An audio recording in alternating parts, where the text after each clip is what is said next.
Good morning, guys.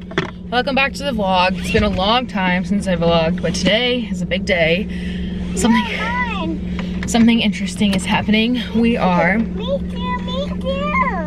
heading to our first fertility clinic appointment. So I'm headed to Mauricio's work because I'm gonna pick him up. Well, he has one car, I have the other car, so we'll pick him up and then he'll drive up separately. Drop Lilia off with my sister because she lives in Winston, which is where the fertility clinic is at, and then go to the fertility clinic. All I know is that we're supposed to do blood work and an ultrasound today, and that's pretty much all I know about like what this appointment entails. They said it's supposed to take an hour long, so I'm sure we'll find out ultrasound results.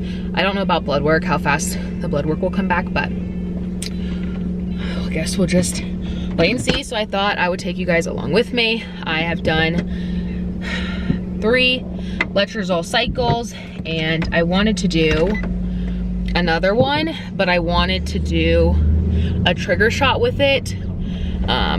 But when I was talking to my OB about it, he was like, oh yeah, we can definitely do a trigger shot here in our clinic, so in the regular OBGYN's office. And I was like, awesome, like that's great, because you know, I don't know how long we're gonna be up here in North Carolina and I didn't really want to find a new doctor. I'm trying to finish talking before I get off of this dirt road. What was I saying? Oh, so we made the appointment for me to get more blood work, an ultrasound. They prescribed letrozole. They told me I could start taking it immediately because I still haven't had a cycle. Then it was like, I think I was on like cycle day 38, 39, maybe 40, somewhere around that range, like longer than the average. So I asked if I need to wait for my cycle and they said no, just go ahead and start taking the letrozole as soon as you pick it up. Felt a little weary on it, so where was I at? 3 nature back there. So he scheduled, or he prescribed the letrozole and he said, once you finish letrozole, let me know, call us back and we'll schedule you ultrasounds for just monitoring. And then when we feel like it's good for you to, when we feel like your follicles are good, then we can administer the trigger shot in office. So I was like, cool, like I'm super glad that I don't have to, I'm losing my train of thought. I don't have to go to a different office. But then they called me back like 10 minutes later and they're like, we cannot give you a trigger shot. So they referred me to the fertility clinic. So I'm hoping that's kind of where we're gonna go first, is a trigger shot. But we're just gonna see what they say. I have not had a cycle. Today is like 52, I believe, and I took letrozole at the beginning of the cycle from day 3 to day 7, and I did not ovulate because I have not had a cycle. That's just a clear indication of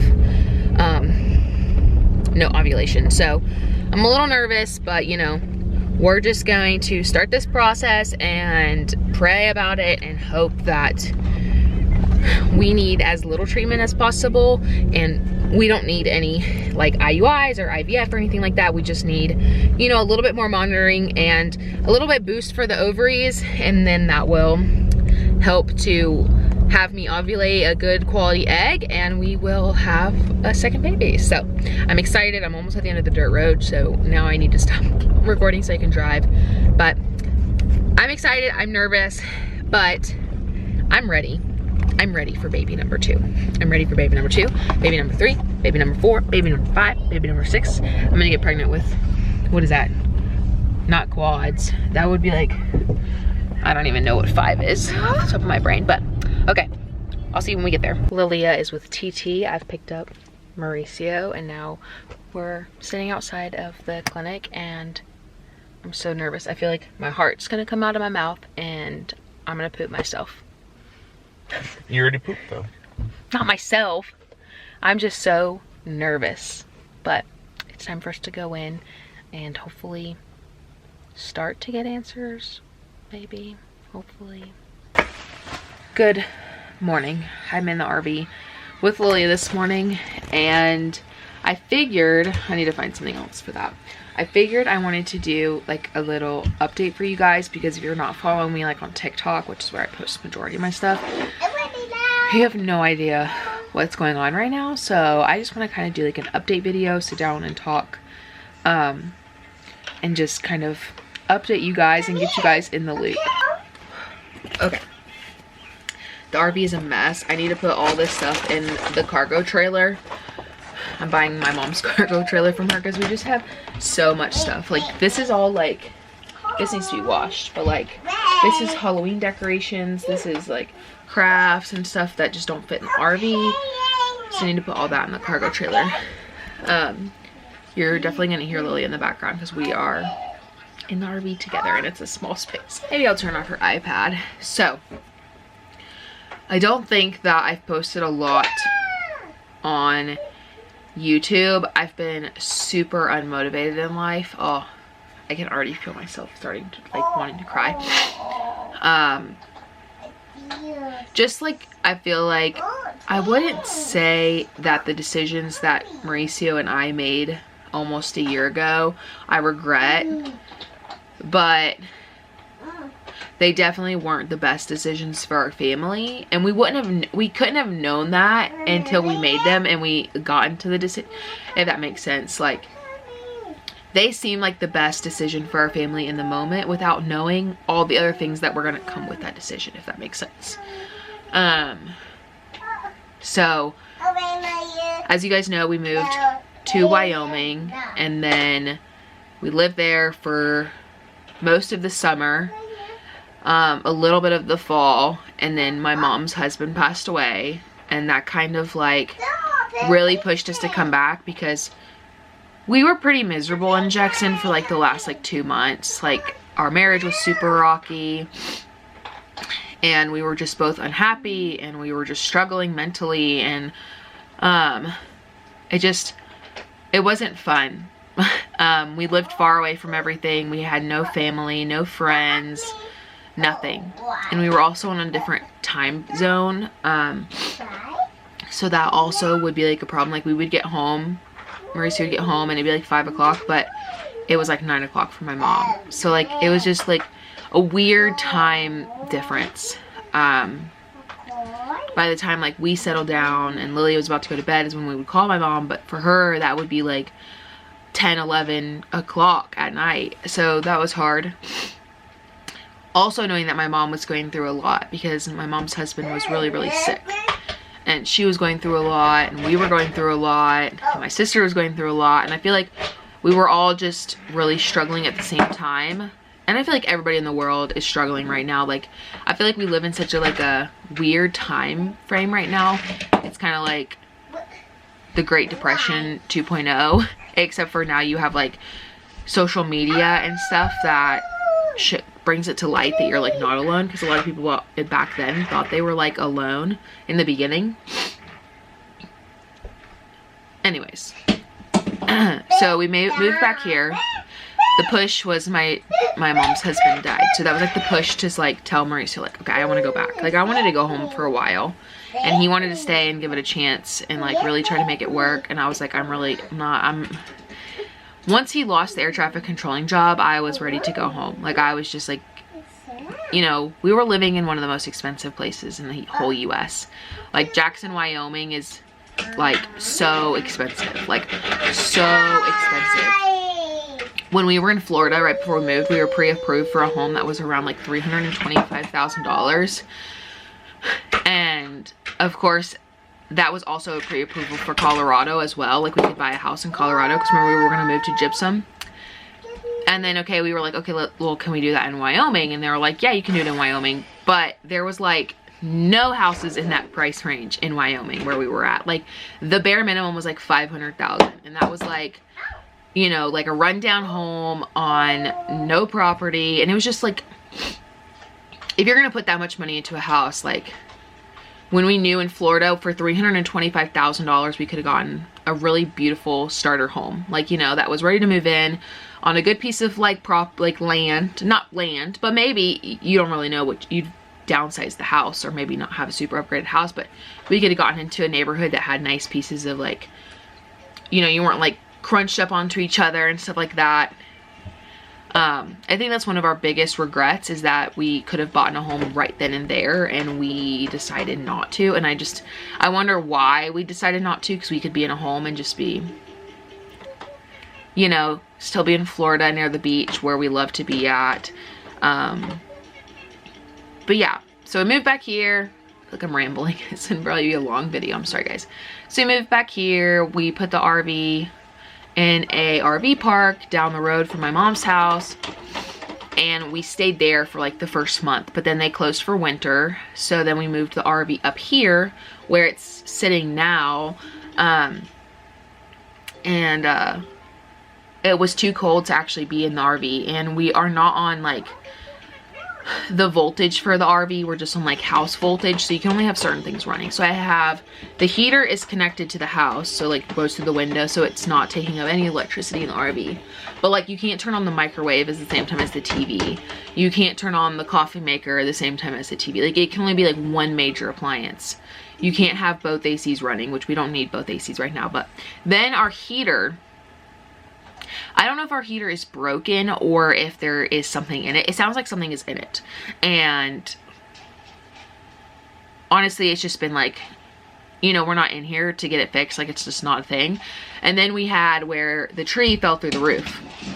The tree branch fell through the roof, which we are still waiting for the credit union to approve the check to go take it to the shop to fix it. And when we take it to the shop to fix it, then we're going to tell them about the RV heater, because then it's already there. That's what we've kind of been waiting for, because we don't really need the heater because we're not staying in here. Obviously, if we were staying in here and it broke, someone would be out here right away. But we live like an hour and a half from the RV shop or the repair shop. So like they would charge us a ridiculous amount just to come out and tell us what was wrong with it. So I'm like, let's just wait until we take it to, hey, baby, can we not do that? Push it. Yeah, push it with your hands, please. So I was like, let's just wait, because we have this small little heater right here, this heater, and it's doing the job. And we have this heater right there.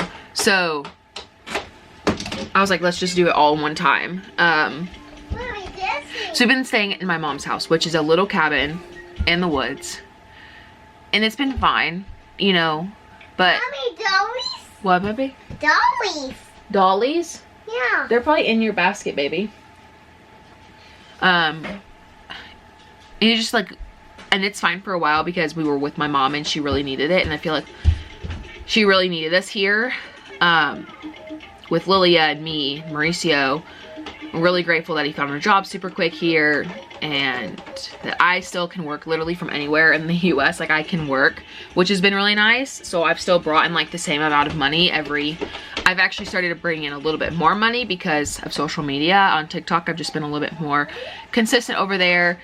And I love posting on social media. I've tried to slowly wean my stuff away from like Lilia focused, because for a while there it was, you know, like my 9-month-old bedtime routine, and I don't regret those videos, and I'm not gonna probably take them down, but now I don't really include Lilia in my TikTok content, just because TikTok is so weird that you could post a video and 7 million people could see it, but you could also post a video and like 200 people see it.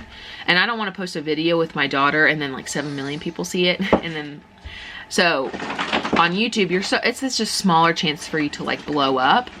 And not to say that people aren't creepy and stuff like that, but so I've been trying to learn content without Lilia, and I've been sharing a lot of our infertility journey over there on TikTok as well, which is what I want to talk about as well. We're already 10 minutes into this video and I'm just rambling. It's like I've been in therapy. Honestly, that's what vlogging is to me. Like, vlogging is my therapy, and I've been neglecting my therapy sessions. That's basically what it is. But anyways, now we're at a point where we're ready to move on with our lives. Like, we're ready to kind of clean up this whole mess that we created, and we have two options right now. And okay, let me just go from the beginning. So I told Mauricio, like, I basically, sounds really bad of me, and it might make me a bad wife. I don't know. It might make me a bad person. But I basically gave Mauricio an ultimatum. Not like, you need to do this or I'm going to leave you ultimatum, but like an ultimatum with like our life. Like, he applied for a job in Destin, Florida with the company he's working for right now. And that's where that's like that's our number one choice, right? But I told Mauricio, I said, we need backup plans to this plan. Like, we can't just keep having one plan and it fall through and not have something to fall back on, and then we have to like curate this new plan. Because that's basically what we've been doing. It's like, okay, we get really solidified on one plan and then it falls through and then we have nothing to fall back on. We both get really depressed, and then it takes a while for us to recuperate, and then one of us to be like, okay, let's make decisions, if that makes sense. Like, we're just in like this bad cycle. So I basically told him, like, we got to get out of this cycle. Like, if this job falls through, which I don't think it's going to, I really do think he's going to get this job. I know Mauricio, he's really good at job interviews. He's a people person. He's really good at sales. Like, he thrives in his job right now. But if this job is not offered to him, we needed a backup plan. And what is that backup plan? A big decision for our family. Something that I never expected that I would say. But I told him he needed to go back and re-enlist in the military. I don't really care what branch. We just need that stability again. When you're in the military, you get a good paycheck. They pay for your housing. If you don't have a food place on a site, on base, you get food assistance, which was really nice. We got that for like $300 a month, which is really nice, right? I mean, like, after taxes, it's like $100 maybe, like, that's kind of dramatic, $250 maybe. But you get all these added benefits to being in the military. And obviously there's a lot to think about, like where we are in the world right now. Is there deployments? Is there fear of that? And like, we will move somewhere that we don't really want to move to. He kept saying, like, I'm going to go to Virginia just because I got out. They're still going to send me to Virginia, just maybe a different ship. And I was like, well, if that's the armpit of America, I feel like right now we're in the butthole of America. Oh, it's so cute. So he decided that he would want to re-enlist in the Air Force if they would take him, because they only accept like branch transfers every once in a while.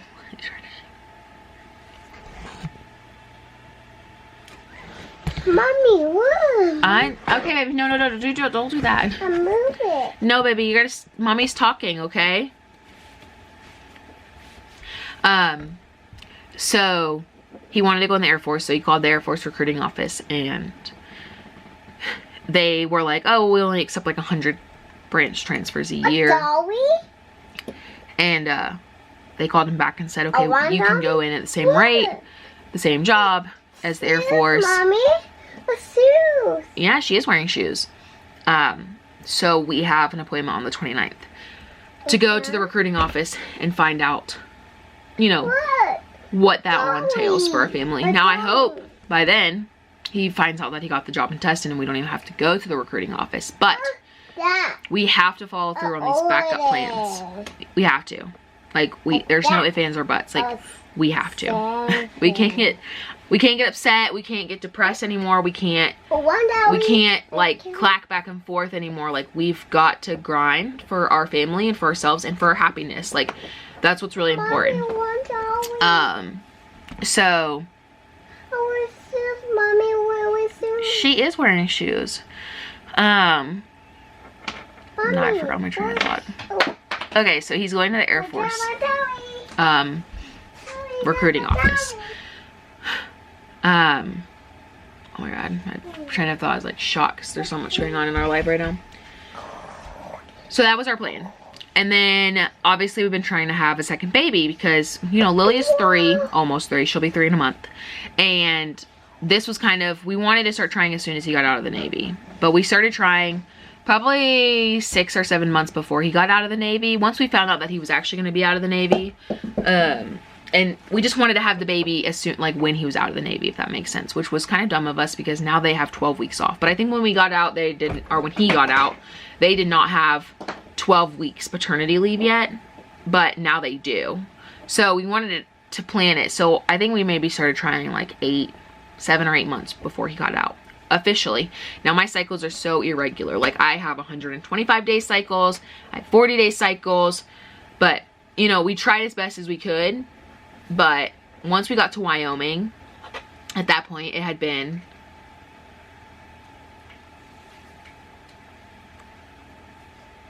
a year almost of trying once we got actually to Wyoming, I feel like.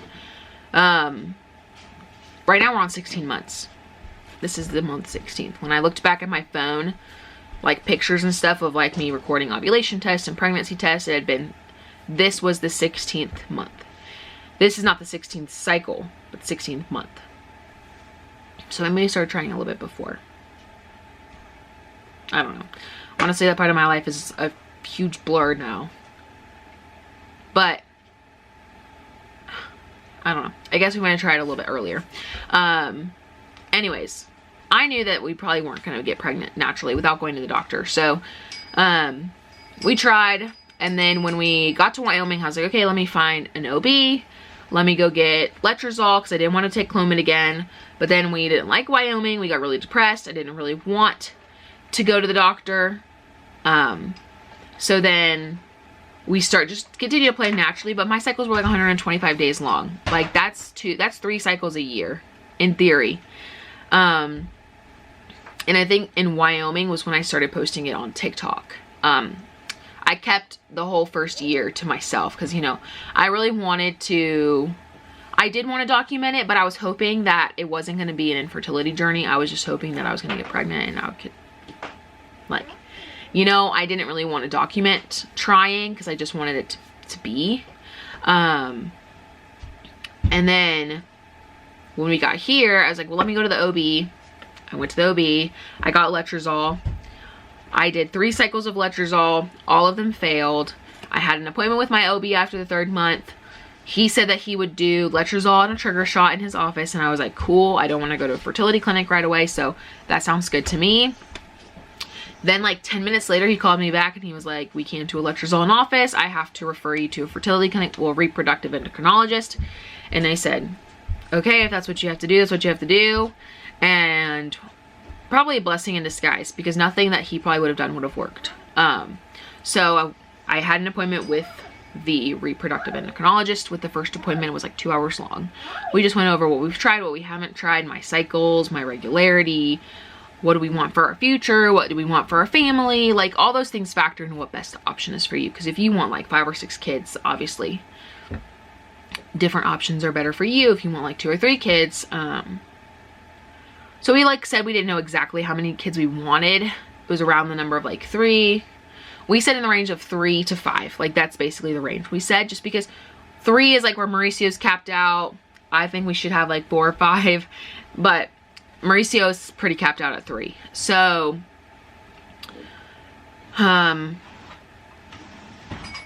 went to the appointment, got blood work, ultrasound. The physician's assistant did do an ultrasound. And you know what? I made a TikTok of me already explaining all this. So I'm actually going to include it because I was doing really good and I wasn't like in a groggy state when I filmed that video. Like right now I'm just kind of like, today's Monday and I'm really hoping Mauricio gets a phone call for the job. I'm sitting in the RV very overwhelmed with like all this stuff around me. So I'm just going to include that TikTok so you guys can watch that because it clear mind, just straight shooting of what exactly we're planning to do. Let's do a fertility update because it's been a hot minute since I've talked about our fertility journey on TikTok.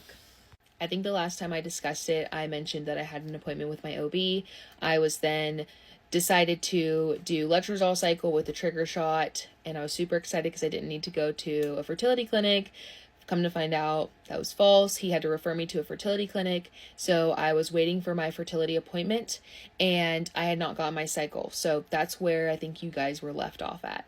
So I ended up going to my fertility appointment. This was the first one and it was like the consultation appointment.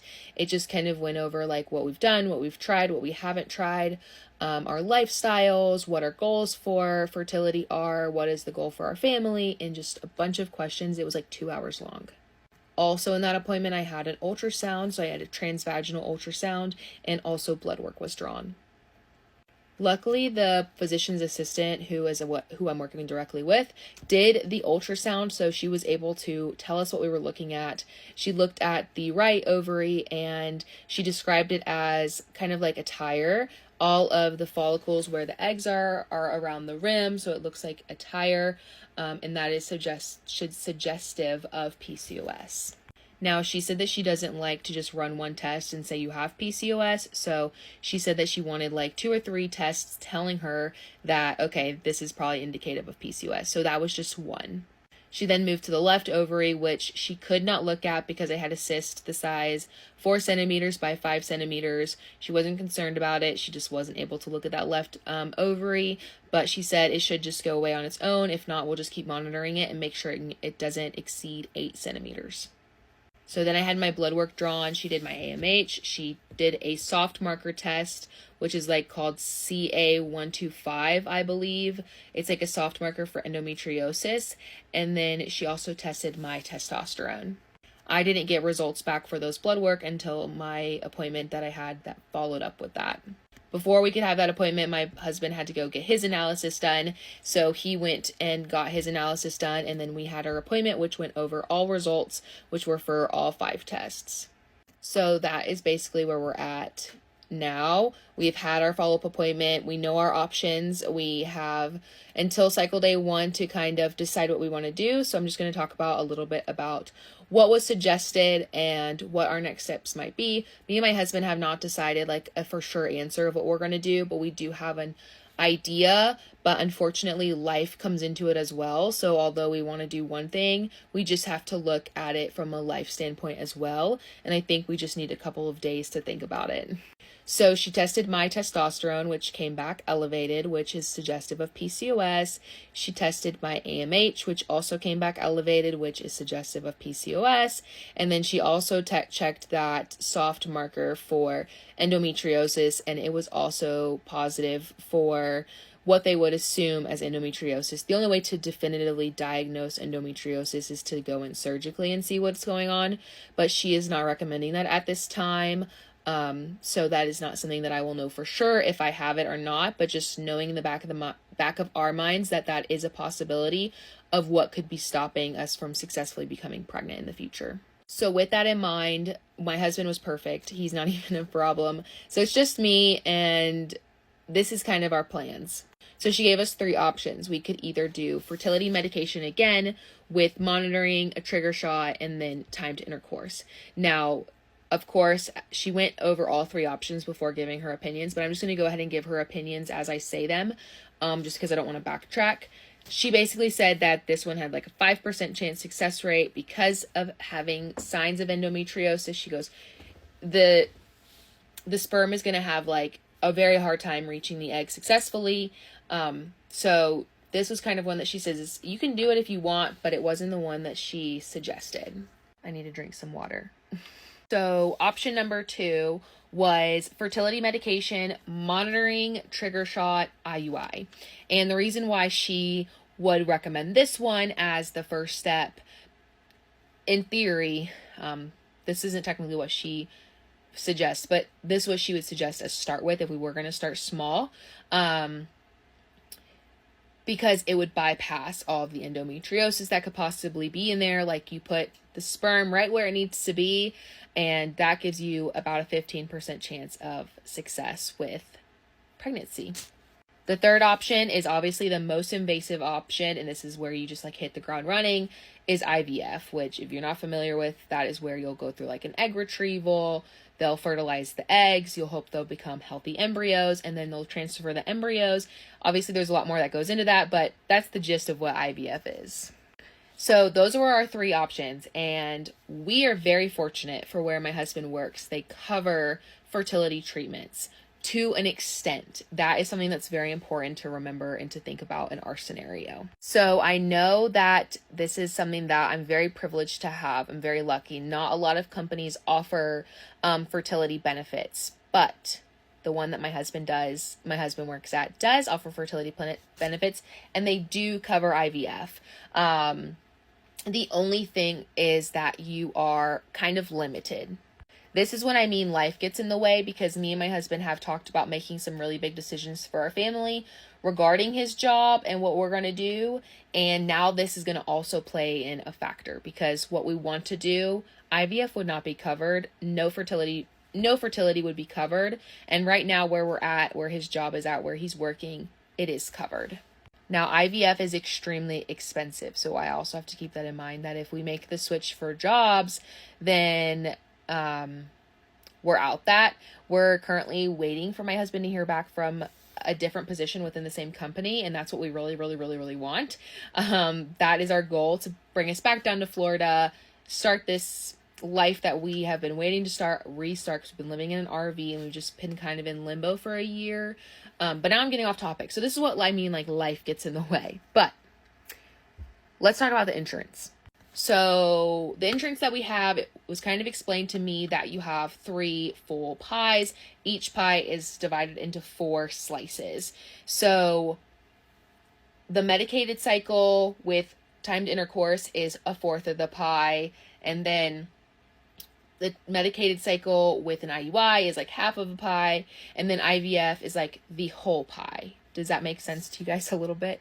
So you only get those 3 full pies like once in your life. Like you don't really get more. I guess maybe you could, but it's not if you stay on the same insurance policy. So the doctor was like, let's say you want to start conservative and you want to do like 2 cycles of timed intercourse, 2 cycles of IUI, and then none of those work. They're all fails. You're 4 cycles in, so we're 4 months later. Time is also a thing. You know, how long do you want to wait for? Like, how long are you willing to wait? And at that point, we have already used, so we did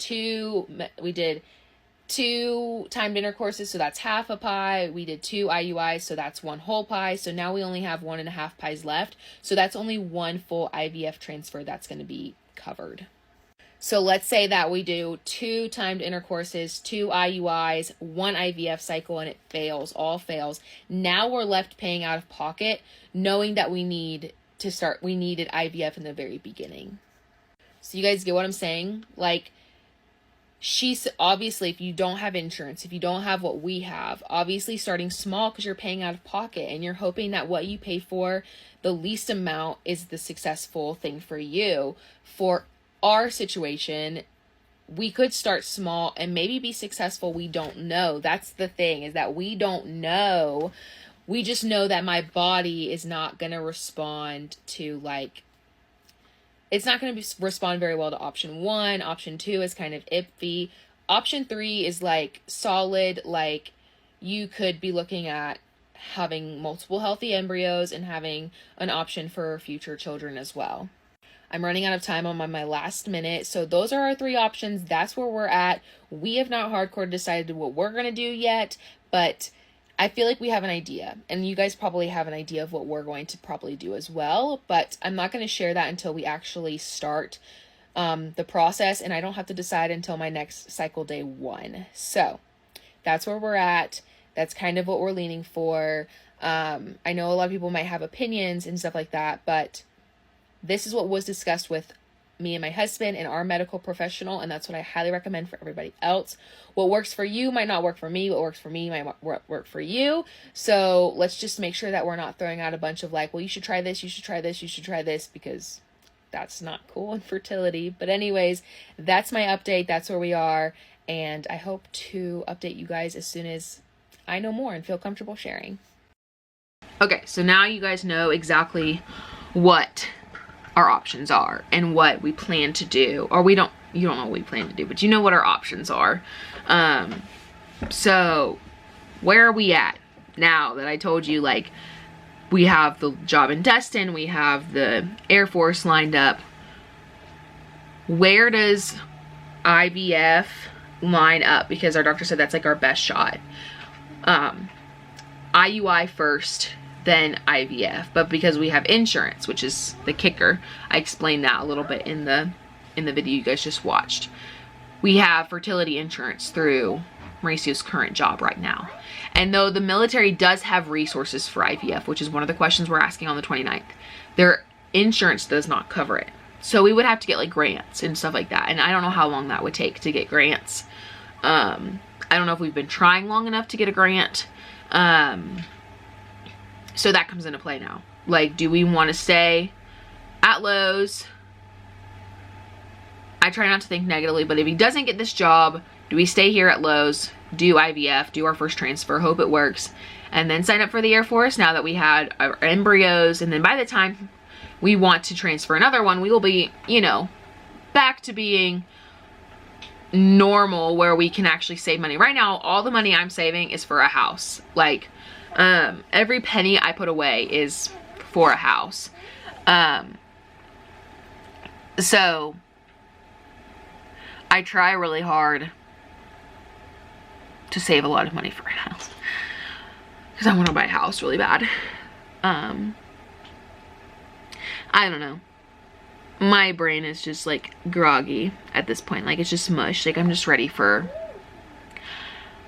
I'm grateful for this time that we had with my mom. I'm grateful because we needed it and she needed it, but I'm ready to go on. I'm ready for the next step in life. I'm sad to think about needing IVF. That's a thing for me that really scares me. I'm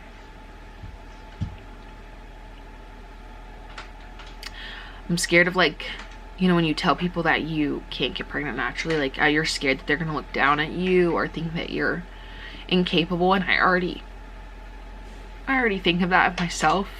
I'm pretty sure I say sorry to Mauricio like every day, because I feel like a failure sometimes in that aspect, and I know that he feels like he's not providing for a family with his job, and that, like, air traffic controller didn't work outside of the military. Wow, baby, a farm. And what's holding our family together is love. That there's love there, and that we love each other, and we love our daughter, and we want to have a big family, and we want to be happy. And I feel like it's just so hard right now. Life's hard. I feel like